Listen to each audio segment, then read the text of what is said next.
Muy bien, pues el último día acabamos, habíamos comenzado el capítulo 10 de Apocalipsis y, y tratamos con una cuestión y era el misterio. ¿Por qué? Pues porque hay un versículo, el versículo 7, en el cual dice que cuando él, el séptimo ángel, vaya a tocar la trompeta, es decir, la última trompeta que pertenece a la última trompeta de las fiestas de las trompetas y a la vez, siendo la del año del jubileo, es también la trompeta que se toca tan fuerte en el día de la expiación, conectando ambas fiestas.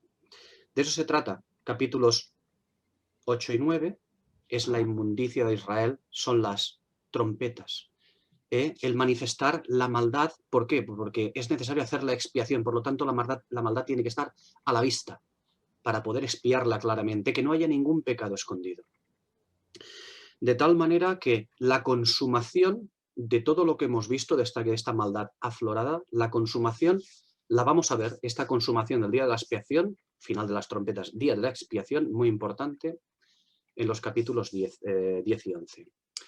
De lo que se trata es de reunir el testimonio, de eliminar el testimonio malo y de acabar con la cizaña y dejar solamente la buena simiente. Digo, la buena simiente de Israel, que de hecho es de lo que se trata el día de la expiación. El día de la expiación no trata de los gentiles. De los gentiles ya trataremos al partir del capítulo 12. Y realmente bastante duramente. Bueno, quiero decir la escritura, ¿no? Es que lo trata el Señor, el Espíritu. Pero ahora estamos ocupados de Israel y de los tratos del Señor con Israel y del pacto en el cual Israel debe de corresponder a su Dios, a Jehová de los ejércitos. Este es el que se manifiesta aquí, porque Jehová de los ejércitos es el Señor Jesús. Él es el que viene. Ya vimos que no se presenta ya como un cordero, como degollado, como inmolado, que ciertamente, a causa de ese sacrificio importante, ostenta unos derechos que va a tomar. Ahora es como si fuera el mismo, porque ahora viene a tomar esos derechos, con la particularidad de que ya no se nos muestra como un cordero, como inmolado. Ahora es un león, rugiente, dispuesto a saltar sobre su presa. Ahora es mucho más que aquellos que solicitaban a Samuel, que solicitaban a Samuel un rey y se escogieron a Saúl de la tribu de Benjamín, un tío alto, guapo, fuerte, decidido, en vez de escogerse a alguien conforme al corazón del Señor, ¿no? Y bueno, sin extendernos más en esas cuestiones, pero realmente ahora van a ver mucho más que aquello.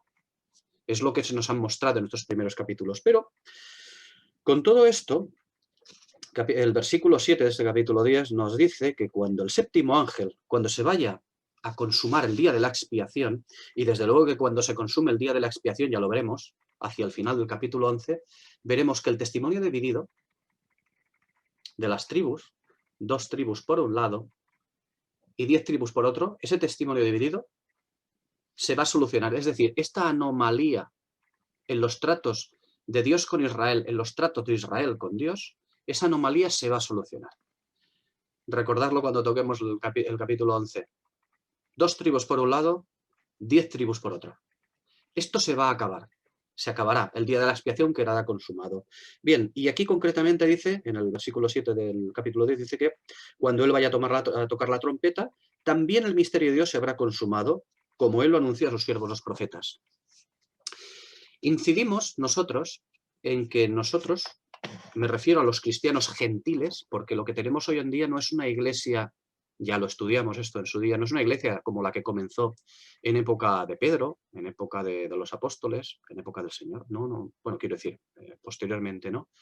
No, estamos hablando de otro tipo de iglesia, muy diferente, gentil. Nosotros ya no tenemos una vocación, como ya expusimos, no tenemos una vocación terrenal, como así sí que tenían en cierto sentido todavía los apóstoles, los discípulos. ¿Por qué? Porque eran los responsables de introducir a Israel al reino prometido en todos los pactos de Dios con su pueblo.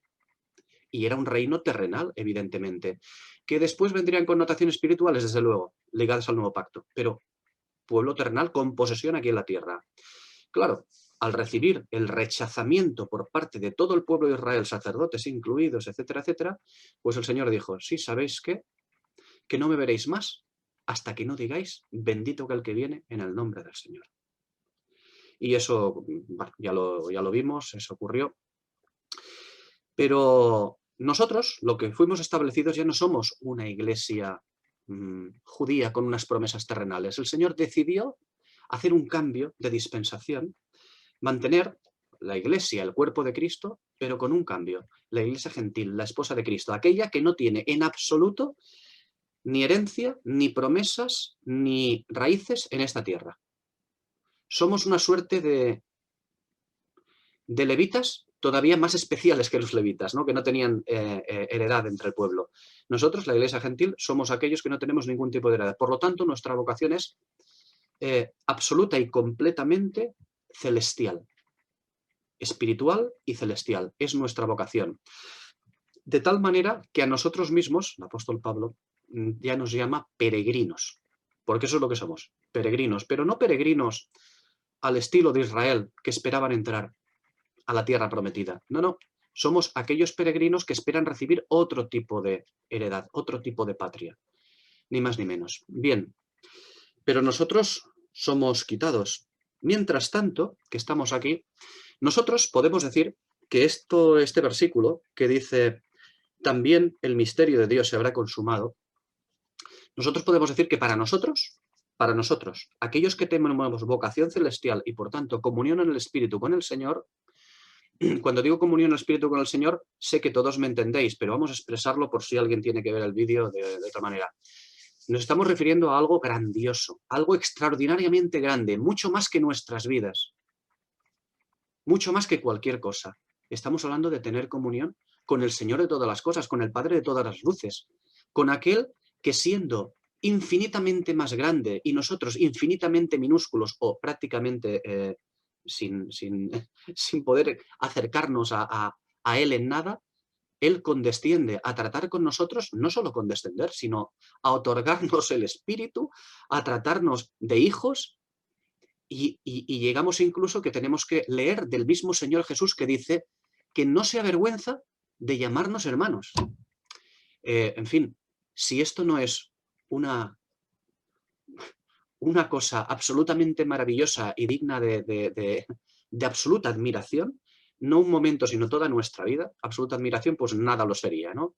Desde este punto de vista, digo que nosotros no tenemos ningún misterio que nos haya sido oculto. Es decir, esta escritura que pone aquí, que el misterio de Dios se habrá consumado, ya lo comentamos en el último estudio, se habrá consumado para aquellos, el pueblo de Israel, para aquellos que no entienden, para aquellos a los cuales todo lo que para nosotros tenemos, decir que nosotros tenemos la mente de Cristo, para ellos es una cuestión de, como dijo el Señor en Marcos 4, en el versículo 13, les explicó una parábola sencilla y les dijo, ¿no entendéis esta parábola? Pues si no la entendéis estáis apañados, ¿eh? Así no vamos a ningún sitio. Es decir, ¿no entendéis esta parábola? ¿Cómo pues entenderéis las demás? Hay que ser espiritual. Claro, que esto es muy fácil expresarlo y no es que sea difícil, es imposible hacerlo sin el espíritu. Hay que ser espiritual, hay que buscar al Señor, hay que dejar ser fundado, establecido por el Señor.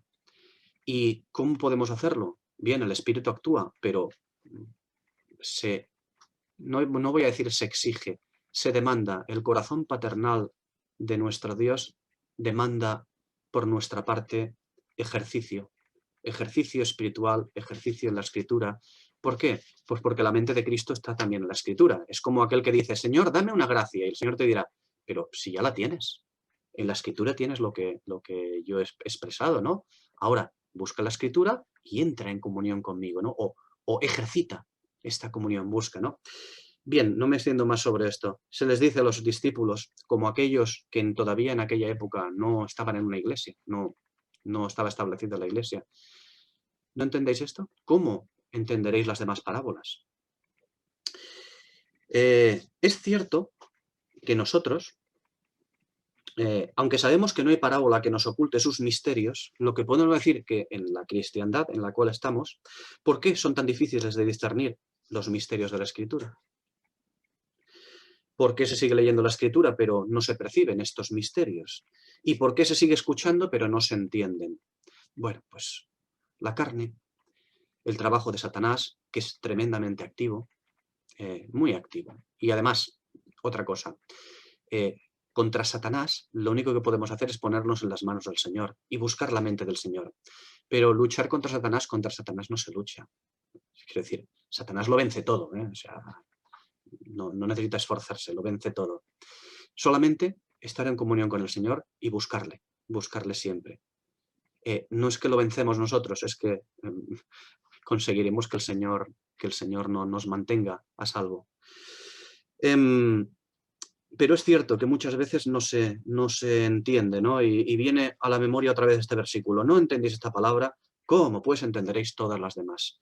Y claro, en el tiempo presente, cuando nosotros, la Iglesia, deberíamos conocer y enseñar también los misterios del Señor, desgraciadamente tenemos actualmente que si bien en el pasado Israel se quedó cortito, se quedó muy corto porque no entendían en absoluto, absolutamente cortos, no discernieron al Señor, no discernieron al Espíritu, no discernieron aquello que habían los discípulos y que el Señor había sembrado en sus vidas, no discernieron nada, ni siquiera el Señor mismo cuando se presentó y les habló directamente.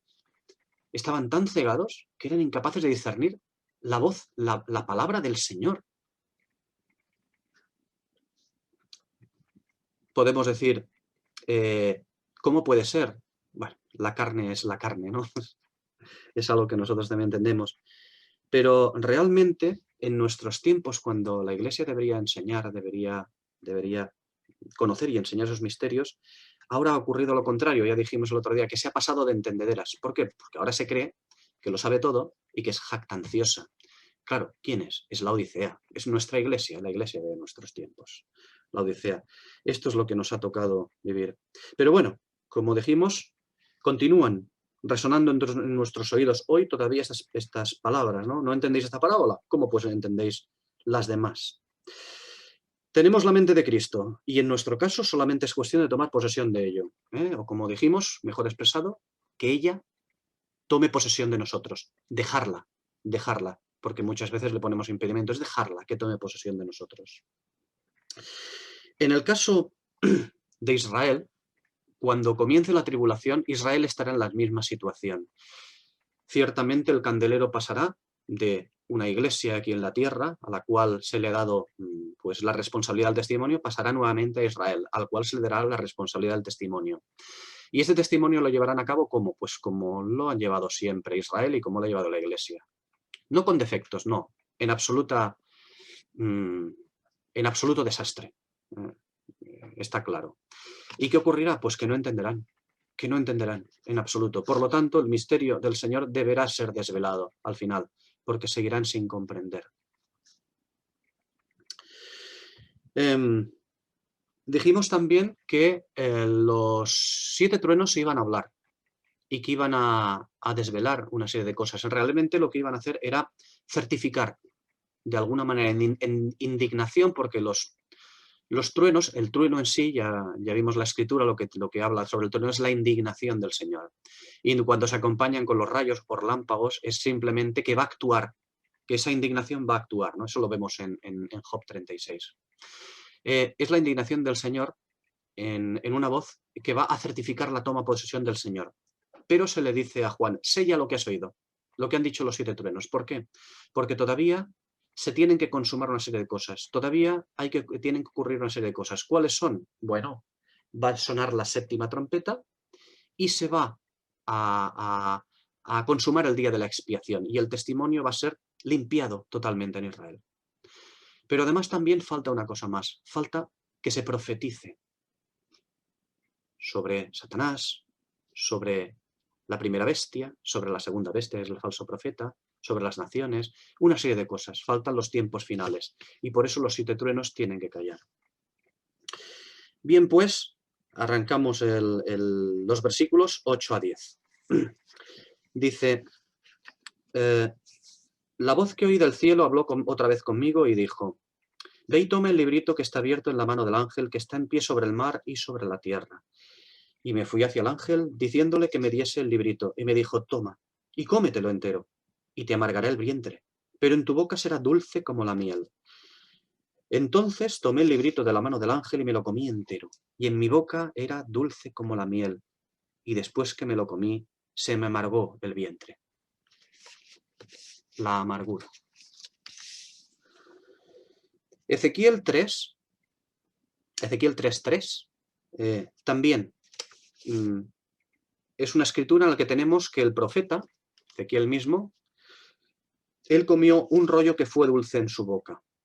Es Juan, concretamente aquí, que nos revela la amargura de la profecía. La profecía que caerá sobre los del versículo 11, es decir, hemos leído del 8 a 10 ahora, la amargura que caerá sobre los del versículo 11, desde luego. Y eso es lo que tiene que hacer. Dice Proverbios 27:7 que el hombre saciado desprecia el panal de miel, pero al hambriento todo lo amargo es dulce. Claro, porque mientras hay quien dice estar saciado y rico y que de ninguna cosa tiene necesidad, eso lo dice en Apocalipsis 3 a la Odisea, también es cierto, mientras estos dicen que están ricos, saciados, no tienen necesidad, también hay los que tienen hambre y sed de justicia. Estos los vemos en Mateo 5, 5, el versículo 6. Y estos sí que tienen hambre y sed de justicia. Esos no están saciados. Y estos últimos, serán saciados y serán llamados bienaventurados, como se les llama allí también. Ellos, estos que tienen hambre y sed de justicia, estos pueden comer de la profecía sin amargor en su boca. En el vientre siempre será amarga. Pero estos pueden comer de la profecía sin amargor en su boca, porque para ellos es dulcísima toda palabra de Dios. Ellos la desean, la esperan. No les amarga en la boca en absoluto. Para ellos la profecía es beneficio, no muerte. Es liberación. Esto es lo que es para ellos, no muerte, liberación. Este librito de profecía que se nos da es como el arca del pacto, de alguna manera, lo entiendo así, que para el que no nace del Espíritu es el arca, igual que el librito, para el que no nace del Espíritu es intocable, es incomible este librito. Es veneno, recordemos la expresión seraf, de serafines, es veneno. O sea, aquello que debe ser para justificación y para salvación puede ser veneno también, es seraf, como dice el hebreo. Sabe a muerte. A cualquiera que no haya nacido del Espíritu, esto sabría a muerte, como tocar el arca en la época del antiguo Israel. Muerte inmediata. Y dirá alguien, pero si es santidad absoluta, precisamente, si no estás santificado, plenamente santificado, y con cordero sin mancha, eso es muerte, si tocas. Pues esto es lo mismo.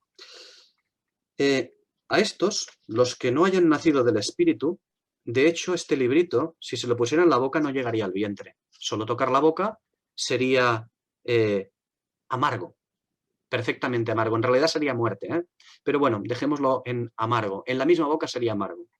Para estos, los no nacidos del Espíritu. En cambio, para el nacido del Espíritu es dulce, es tolerable. Lo degusta con placer. Por eso, ¿por qué? Porque tiene hambre y sed de justicia. Desea la Escritura, desea la voluntad del Señor. Porque esta es una comida muy esperada, mucho más que el maná en el reino viniendo, mucho más que el maná. Este librito, esta comida que tiene que comer Juan y que esperan muchos, pueden comerla porque es muy esperada esta comida, es la que deseaban. Pero a pesar de ello, ahora viene la segunda parte, y hay que tratarla porque así lo trata. La profecía es dura. Es durísima. La palabra profética no es el Evangelio de la Gracia. No es la paciencia del Señor Jesucristo. En realidad es el cumplimiento de todas las cosas, pero de todas las cosas en juicio, en tiempo de juicio, amargura plena, absoluta. El profeta, el que tiene don de profecía, el profeta tiene un carácter bronco, áspero, que manifiesta la justicia divina en fuego. La profecía es, para entendernos, Elías, para entendernos. Es el carácter de Elías. Por eso se le llama al padre de los profetas. Es Elías, la profecía. Y alguien dirá, es que Elías era muy duro. Es el carácter de la profecía. Y ese es el ministerio del testimonio en la tribulación. Profético, ni más ni menos, profética, no hay gracia, es profético el ministerio de la profecía, del testimonio, el ministerio del testimonio en la tribulación, testimonio profético. Arrepentíos porque el reino de los cielos se ha acercado. Y ya el hacha está puesta a la raíz de los árboles. Es muy claro, ¿no? Ese es el evangelio eterno que se predicará, veremos también en el capítulo 14. De hecho, el profeta debía ser forjado y debe ser forjado siempre por parte del Señor en amargura. Si un profeta no era forjado en ello, no es forjado en amargura, desgraciadamente, ya lo vemos en la Escritura, miremos a Jeremías, miremos a Ezequiel, miremos a todos los profetas. No hay ni un profeta que pueda profetizar si antes no ha sido forjado en amargura. Es decir, la mano poderosa del Señor ha caído sobre él, pero no en bendición de gracia, sino en amarguras y en pérdidas. Bueno, es así, es así. Así debía ser y así ha tenido que ser, es lo que vemos en la Escritura. No podemos encontrar ni un profeta que no haya sido forjado así. Su carácter en amarguras, ¿por qué? Porque debe profetizar amarguras. ¿Y a quién incluimos aquí? Aquí incluimos evidentemente a Juan. Ya lo vemos al principio de Apocalipsis, cómo se describe, preso en la isla de Patmos. Un lugar absolutamente rocoso, realmente duro, perseguido pues por el hijo de Vespasiano, el segundo hijo de Vespasiano, ¿no? Es Domiciano. Bien, como decía, respecto a este carácter, respecto a estas cosas, digamos que este es el motivo, que el testimonio de la tribulación sea profético. Este es el motivo por el cual en Apocalipsis 11.1, cuando lo toquemos, que será el próximo estudio, si el Señor quiere, allí no veremos una caña de medir simple. Normalmente se utiliza una caña para medir. Aquí no, dice que será una caña con aspecto de vara. Eso es nuevo, porque dice que hay algunas traducciones que dicen que se le dio una vara de medir. No es correcto. Eso no está en la traducción. Eso es un añadido.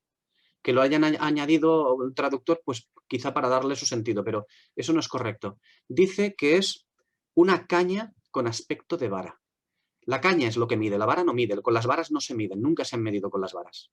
En la Escritura se miden con las cañas.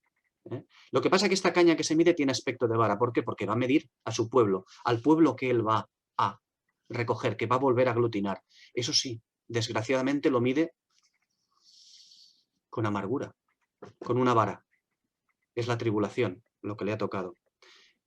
Son las trompetas, es el día de la expiación. Por eso digo que no veremos una caña de medir simple, que apartará para sí un remanente, ¿no? Es una caña con aspecto de vara y la vara es dura, aflige, apartará a un pueblo, un remanente para sí, pero a través de vara, de tribulación.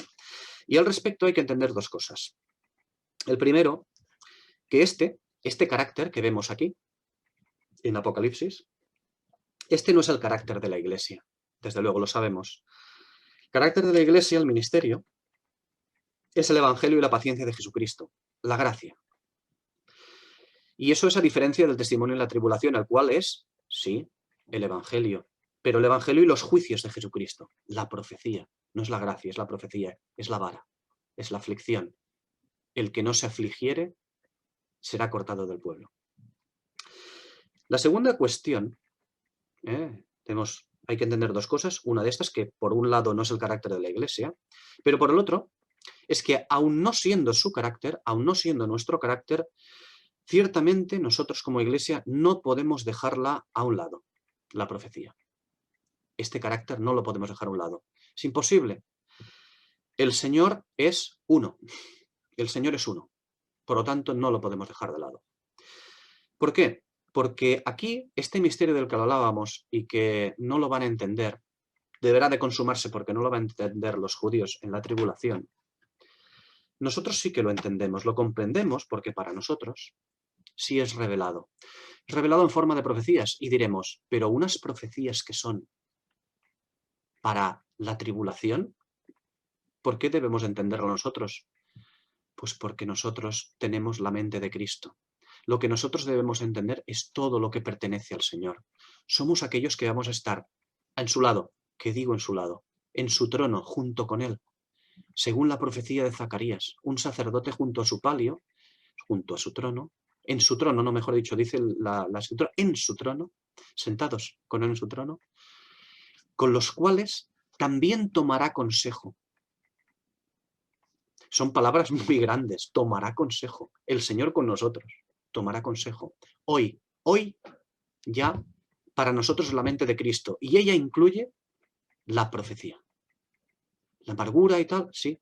A nosotros se nos es dado revelar estas profecías y explicarlas, porque ya viene pronto el tiempo también. Y a la instrucción, que se le da a Juan es comer el libro, la parte que ha quedado el librito, es comerlo entero. ¿Por qué? Porque los libros, la escritura del Señor, al Señor hay que comerlo entero. Siempre. Quien decide no comerlo íntegramente, ¿tiene al Señor? Pues claro que tiene al Señor. Naturalmente que tiene al Señor. Pero la pérdida de bendición es grande. Todo lo que decidamos no comer de Él, el Señor no nos va a obligar a comerlo. En algunos casos sí, porque Él nos conoce. Pero muchas veces, pues no. Si alguien decide no tomar algo que el Señor tiene para sus hijos, pues el Señor no le va a obligar a tomarlo. Pero la pérdida de bendición también es grande y eso debemos de decirlo. Siempre es así. Quien decide no comerlo íntegramente pierde bendición. Y pierde bendición siempre es así. Para sí mismo, pero siempre es también para los que lo rodean. ¿Por qué? Porque el cuerpo de Cristo es uno. El cuerpo de Cristo es uno. Y aquí personalmente, a mí me recuerdan las palabras del Señor en Juan capítulo 6, en el versículo 57. El que me come, él también vivirá por medio de mí. Es necesario comerlo, apropiarse del contenido, tomarlo en propiedad. Eso es comer al Señor Jesucristo y comer también el librito por parte de Juan. Y como decíamos antes, ¿se puede comer solo en parte al Señor? Bueno, pues ya lo hemos dicho. Lo cierto es que se hace mucho más habitualmente, de hecho, por norma general. Se come solo en parte al Señor. Y cada hijo de Dios tiene libertad para decidir qué cosas no quiere comer del Señor, desde luego. El Señor nos ha abierto todas las puertas de su palacio. Tenemos la mente del Señor. Nos abre todas las puertas de su palacio, de su mente, de su conocimiento. Y nosotros, todas aquellas puertas que cerremos, pues cerradas quedarán. Es la realidad. Eso sí, con la consiguiente pérdida de bendición que decíamos antes. Eso es lógico también. Comerlo entero, comer el librito entero, solo lo puede hacer un santo, un hijo de Dios. Como decíamos antes, si no, sería la muerte, naturalmente. Y comerlo, digo, solo puede ser un santo, solamente así, solo así amargará en el vientre y podrá profetizar sobre los pueblos. Es la única manera. Come el libro que el Señor te da. Todo, entero. Esa es su instrucción. Si no, no se podrá llegar a profetizar sobre los pueblos. Si no, Juan no podría haber llegado a profetizar sobre los pueblos. Enseñanza directa para nosotros, para todos los creyentes. Bueno, en realidad, para todos aquellos a los cuales somos llamados al testimonio. Hoy, en el futuro, en la tribulación, y anteriormente en el pueblo de Israel, en la ley, y anteriormente también. Siempre. Si no, no se podrá profetizar sobre los pueblos. Tiene que amargar el vientre. Si no amarga, no hay nada que hacer. Tiene que hacer su trabajo. Y eso sí, en dependencia y comunión con el Señor, habiéndose apropiado de todo su contenido, de todo lo que el libro, los libros tengan para nosotros. Sea dulce o sea amargo. Es necesario. Nosotros hablamos no lo que leemos meramente, sino lo que recibimos de enseñanza de parte del Señor cuando Él comparte con nosotros su revelación. Porque una cosa es lo que nosotros leemos, es cierto. Ahí está la palabra del Señor, la mente de Cristo, pero una cosa es lo que leemos. Y otra muy diferente es que aquello que leemos nos sea revelado realmente, nos sea desvelado. Y cuando eso ocurre, que leemos algo y notamos que se nos es desvelado aquello que está debajo de esa letra, aquello que está contenido en esa letra se nos es revelado, eso es una situación, una sensación maravillosa. Que leamos y nos sea revelado a la vez. Quien gusta de esta sensación, de este tipo de sensación, de que le sea revelada alguna cosa en el ejercicio de la escritura, ¿no? Realmente sabe que es una sensación muy especial, es una sensación indescriptible, es inefable, no se puede describir, es maravillosa. Y es tan especial que no la podemos comparar a ninguna otra. Ese es el dulzor de la palabra, esa es la realidad. Después tiene que hacer su trabajo de amargar el vientre, es necesario. La palabra de Dios está viva. No es una novela o un ensayo o un libro de filosofía meramente, por muy bueno que sea. Los hay buenos, muy buenos, pero no es eso. La palabra de Dios está viva. No es cualquier otra lectura. No es cualquier verdad. Hay verdades que comprendemos, entendemos y vale, y ya está. Incluso podemos sentir una cierta satisfacción por entender y comprender esas verdades. Ya digo, hay libros de filosofía realmente buenos. Podemos sentir una cierta satisfacción cuando buscamos, indagamos y vemos cosas, muchas cosas fantásticas. Pero las verdades de la palabra de Dios, cuando nos son dadas, cuando las recibimos y nos las apropiamos, nos confieren esa sensación. Eso es vida. Eso es vida. Esa es la vida, que la palabra de Dios está viva. La palabra de Dios está viva y está, digamos, viva porque vivifica, porque nos da vida. Esa es la expresión que surge en muchas escrituras, ¿no? Como cuando se le dice a Pedro, ¿y tú quién dices que soy? Le dice, yo te digo que tú eres el Cristo, el Hijo del Dios viviente, y decimos, esa es una muy mala traducción. El Hijo del Dios que da vida, el Hijo del Dios vivificador, que es muy distinto, es lo que dice. Pues esto, la expresión es esta, cuando dice la palabra está viva, es que vivifica, que da vida. Por ejemplo, que resucita, ¿no? O sea, de esto se trata, ¿no? Como dice la Escritura, como dice el Señor, desde luego, es muy importante también esta Escritura. Si alguno está en mí, yo entraré y cenaré con él y él conmigo. Claro, estos son los ríos de agua de vida que sentimos correr por nuestras venas espirituales, ¿no? Por decirlo de alguna manera. Porque a ello estamos llamados. No estamos exigidos, estamos llamados desde el corazón de Dios, sabiendo que amargará el vientre, ¿eh? Pero estamos llamados a ello, a comer todo el libro, a apropiarnos de todo el contenido, pase lo que pase. Ahora bien, en tanto que muchas cosas preciosas de nuestra vida, desde luego, pueden perdurar en nuestro recuerdo con una grata sensación, unas vacaciones, unas fotografías, algo que hemos degustado maravillosamente y es una sensación de dulzor que nos acompañan muchas veces todos los días de nuestra vida. ¿Te acuerdas de aquel cañón que vimos? ¿Te acuerdas aquel deshielo, aquella cascada? No sé qué cosa más fantástica, ¿no? ¿Te acuerdas cuando estuvimos en Moncortés y vimos aquellos lagos? Es algo tan fantástico que son recuerdos que perduran en tu vida mucho tiempo. Es bonito. La palabra de Dios no. Qué cosa, ¿no? Pero la palabra de Dios no es así. Esa sensación maravillosa, única, que a nada se puede comparar, no perdura de esta manera, como las cosas del mundo. No es lo mismo. No digo que no recordemos con gusto y con maravilla la Escritura, pero esa sensación de que nos sea revelado algo no perdura. ¿Por qué? Pues porque es efímera. ¿Por qué? Porque eso es el maná, es el alimento divino. El alimento divino no perdura. Somos llamados a recogerlos cada día, excepto el sábado. Bueno, hago una paráfrasis de la Escritura, ¿no? Cada día, a recogerlo cada día. No podemos vivir de rentas. Hay que recogerlo cada día. Es la única manera. Esa sensación, como decía, es como el maná, es efímera, se va. Y se va la sensación, pero no desaparece sin más, sino que lo que hace es convertirse en otra cosa. Esa sensación maravillosa de dulzor en nuestra boca se convierte en otra cosa. Te será amarga en el vientre. Siempre es así. O bueno, o siempre debe ser así. Quizá no hoy, quizá más adelante, cuando toque, esa verdad te será amarga. Ya digo, quizá no hoy, quizá no la semana próxima, quizá no los próximos 20 años, no importa, cuando sea. Pero eso tiene que hacer su trabajo en nosotros, porque si no hace su trabajo en nosotros, ¿cómo podrá hacer el Señor su trabajo a través de nosotros? Debe ser así, ¿no?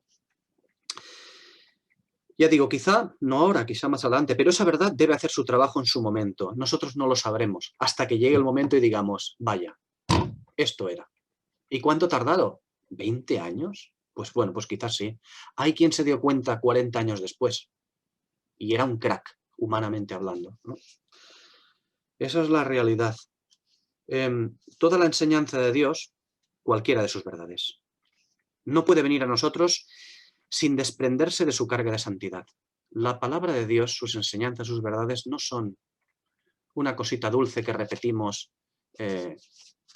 como Juan 3:16, simplemente. No puede desprenderse de su carga de santidad. La santidad es inherente a la verdad divina. Y aquello que está cargado de santidad, nosotros lo sabemos perfectamente, está cargado de fuego. Nosotros hemos sido redimidos, pero no hemos sido glorificados. Todavía esperamos la redención del cuerpo. Nuestro vientre debe de amargar. Por eso digo que cualquier cosa, cualquier palabra de Dios está cargada de santidad divina. Y la santidad que es inherente a la verdad divina está cargada de fuego. Siempre es así. Y el fuego ya sabemos lo que es. Cuando se digiere la palabra, cuando está en el vientre, es decir, cuando actúa en la conciencia, porque de eso se trata de hablar del vientre. El vientre es la conciencia. Lo que provoca es amargor. ¿Y por qué? Pues ya lo hemos dicho, porque es santa. Y es santa porque es Él mismo, es Cristo. Le comemos a Él. Nosotros no creemos meramente en una verdad de Dios. Nosotros cuando creemos y comprendemos una verdad de Cristo, creemos a Cristo y comprendemos a Cristo, comemos a Cristo mismo. Entendemos no una verdad de Cristo, entendemos la verdad de Cristo, le entendemos a Él mismo. Esa es la cuestión. ¿Por qué? Porque la verdad en sí es Cristo. La palabra de Dios es Cristo. He aquí la expresión, entendemos ya la expresión que dice comer su carne y beber su sangre. Esa es la expresión, porque le tomamos a Él mismo. Su palabra es el mismo. No hablamos de una palabra maravillosa y divina, meramente. La Escritura es Él, es Cristo. Por eso dice que la palabra de Dios está viva, porque es el mismo. No es que la palabra de Dios sea tan maravillosa que haga cosas, no, es que la palabra de Dios es Cristo, por eso está viva. Es el mismo.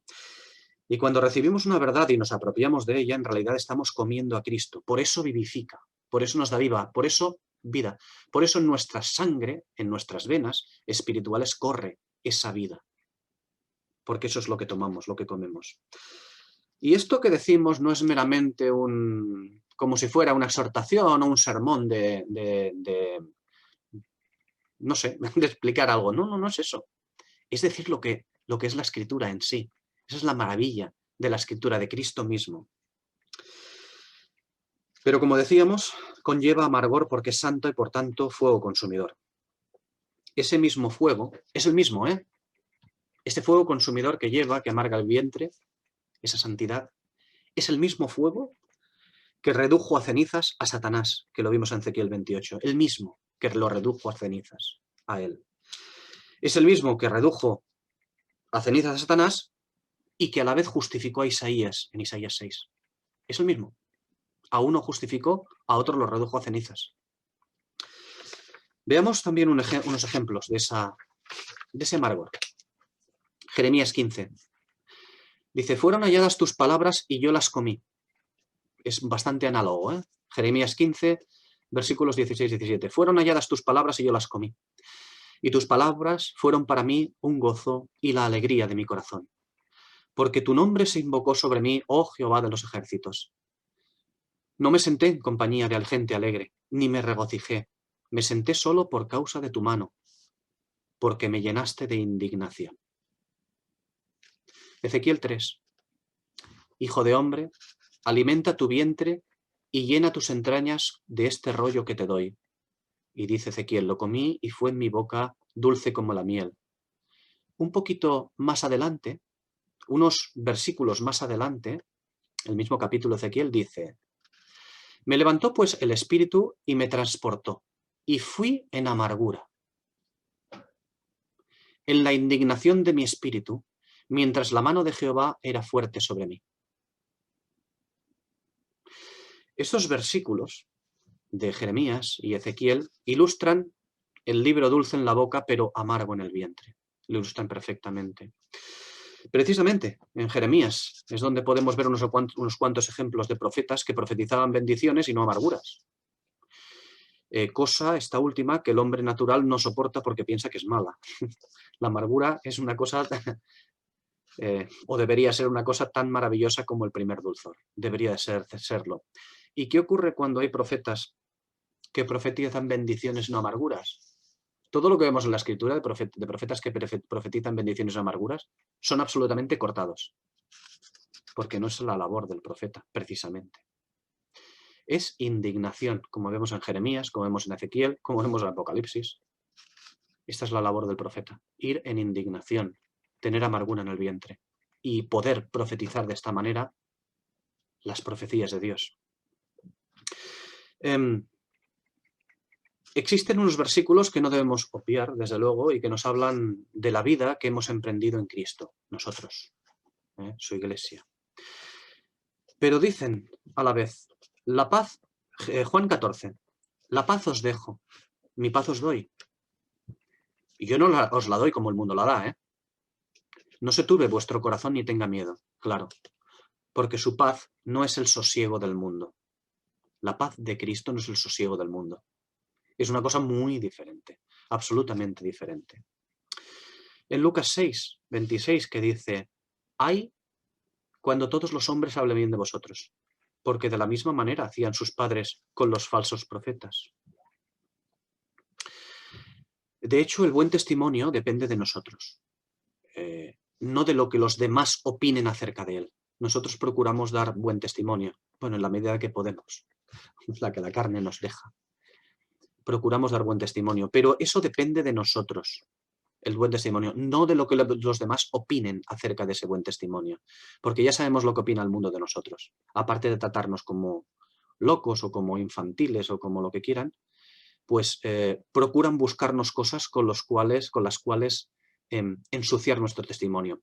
Y no es que no haya cosas de esas que no sean verdad, desde luego, pero lo utilizan para ensuciar el nuestro y por lo tanto así ensuciar el testimonio del Señor. Por lo tanto, el buen testimonio depende de nosotros, no de lo que demás opinen de él. Hace referencia a Jeremías, desde luego, donde podemos ver unos cuantos ejemplos de profetas que profetizaban bendiciones y no amarguras. Este versículo de Lucas 6, ¿no? Ahí, cuando todos los hombres hablen bien de vosotros.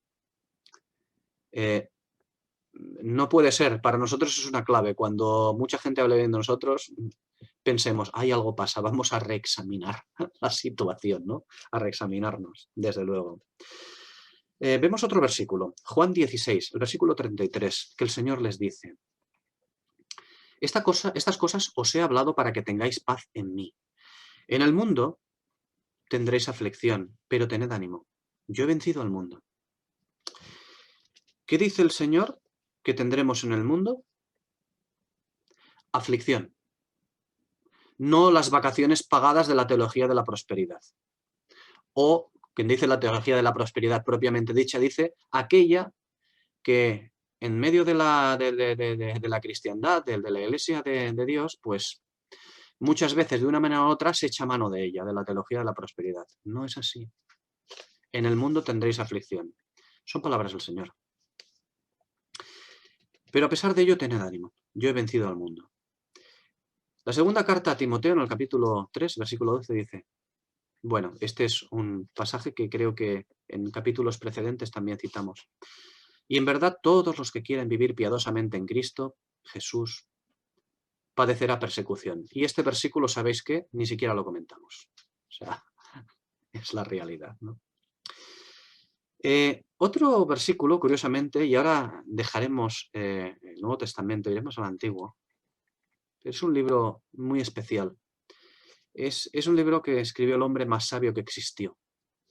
Y además nos dejó algo a lo que debemos prestar atención. Eclesiastés 1.18, el predicador, ¿no? El Eclesiastés 1.18, que dice: porque a mucha sabiduría, mucho dolor. A mucha sabiduría, mucho dolor. Esta es la traducción adecuada. He buscado una traducción más adecuada. A veces tenemos unas traducciones un poco diferentes. He buscado una traducción que sea bastante más fiel al texto. Dice: a mucha sabiduría, mucho dolor. Y lo que aumenta el conocimiento, aumenta el dolor. Tú come, pero que sepas lo que conlleva eso. El conocimiento aumenta. Evidentemente se está refiriendo al conocimiento de Dios. Y eso es lo que hay. Si comemos el libro entero, obtendremos dulzor en la boca. Jamás nadie podrá entender lo que significa esa dulzor. Nadie que no lo haya comido también, que no haya recibido esas cosas. Pero recibiremos amargura en el vientre. El vientre, recordemos, es nuestra conciencia, ¿eh? El vientre, la amargura, desde luego. Y las palabras del Señor cuando alguien le quiere seguir son aquellas de Mateo 10, los versículos 24 y 25, que dice: el discípulo no está por encima de su maestro, ni el siervo sobre su amo. Bástale al discípulo llegar a ser como su maestro y al criado como su amo. Si al padre de familia llamaron Belcebú, cuánto más a los de su casa. Así que si queremos seguir al Señor y le decimos estas palabras que hay en un versículo, ¿no? de Mateo 8, que le dijeron: maestro, te seguiré a donde quiera que vayas. Si nosotros queremos seguir al Señor diciéndole estas palabras: maestro, te seguiremos a donde quiera que vayas. Si esto es así, si nos atrevemos a decirlas, porque decirlas significa hacerlo, ¿no? O sea, no podemos mentirle, ¿no? Al menos en nuestra relación con Él es muy difícil. Te seguiremos a donde quiera que vayas. Si eso lo hacemos, no olvidemos las palabras del Señor Jesús. También en Mateo 8, que le responde inmediatamente. Este versículo que he leído, maestro, te seguiré a donde quiera que vayas, es Mateo 8:19. Y en el versículo siguiente, en el versículo 20, dice las palabras del Señor: las raposas, las zorras, tienen guaridas, y las aves de los cielos nidos, pero el Hijo del Hombre no tiene donde recostar su cabeza. Aquí el Espíritu diría: estáis avisados. Queda dicho. Bien, todo esto, quería plantear con todo esto, aprovechaba todo esto, pero realmente esta es la única manera de que Juan pueda profetizar a las naciones. Comer el libro enterito. Todo, sin dejarse nada. Si no, no tendríamos en el Apocalipsis una profecía completa. Hubiéramos tenido que esperar, entendedme lo que estoy diciendo, hubiéramos tenido que esperar a otro profeta que se les revelase otro libro, porque Juan no lo habría hecho bien. Pero Juan comió el libro hasta el final, hasta la última letra, hasta la última tilde, hasta la última joti. Lo comió enterito. El dulzor y la amargura, de manera que pudo Juan obtener el conocimiento divino de la mente del Señor, de todos sus planes, no de unos pocos, de todos sus planes. Y bien, continuamos en el versículo 11 y final del capítulo 10. Una de las claves, ya lo tratamos al principio cuando comenzamos a tratar este capítulo el día anterior. Apocalipsis 10, 11. Y él me dijo: debes profetizar otra vez sobre muchos pueblos, naciones, lenguas y reyes. La consecuencia es la profecía amarga que debe caer para poner fin a este tiempo. Esa profecía debe caer. Es la profecía amarga que debe caer para poner fin a este tiempo tribulacional, al tiempo de la tribulación. En Apocalipsis 5:9 y en Apocalipsis 7:9 se habla, ya lo vimos, se hablaba de naciones, tribus, pueblos y lenguas. Y eso se hablaba con respecto a los salvados que entrarían al reino, tanto en Apocalipsis 5:9 como en Apocalipsis 7:9. Se habla naciones, tribus, pueblos y lenguas. Naciones, tribus, pueblos y lenguas, y esta con respecto a los salvados que entrarían al reino. Bien, eso tuvimos allí. Aquí también se nos habla de tribus, perdón, de pueblos, naciones y lenguas.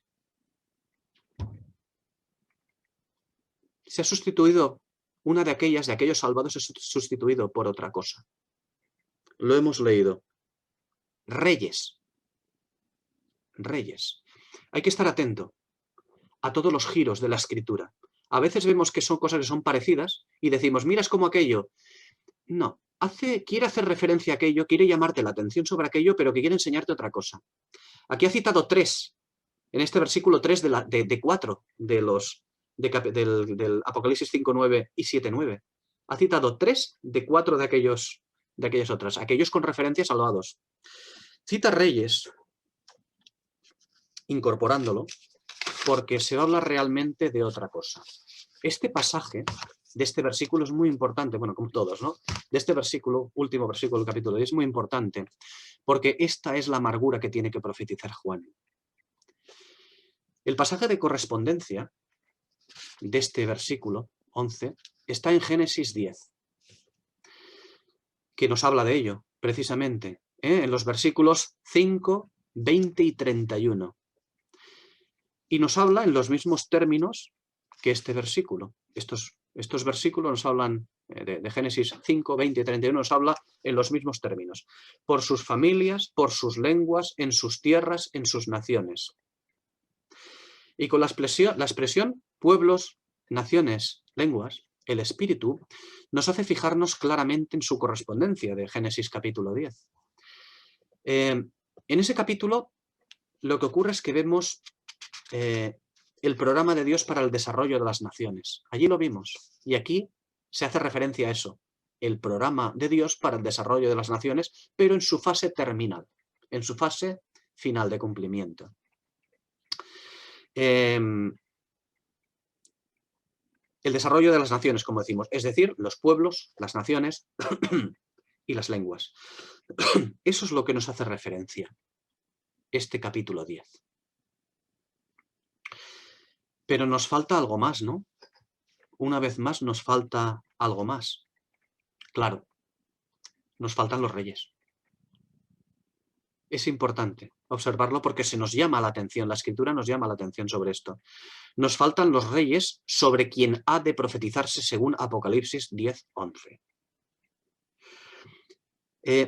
Veamos que Génesis 10, ese mismo capítulo, aparte de estos 3 versículos que hemos citado, versículos 5, 20 y 31, que nos habla del desarrollo de las naciones, que debía de ocurrir en la historia,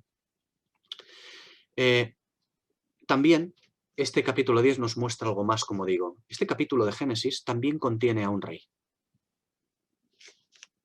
Si lo podéis leer, si lo podéis estar observando, veréis, o si lo recordáis, veréis que también contiene a un rey.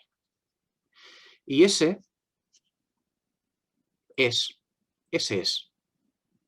mismo, es sobre quien deben caer las profecías que registrará Juan.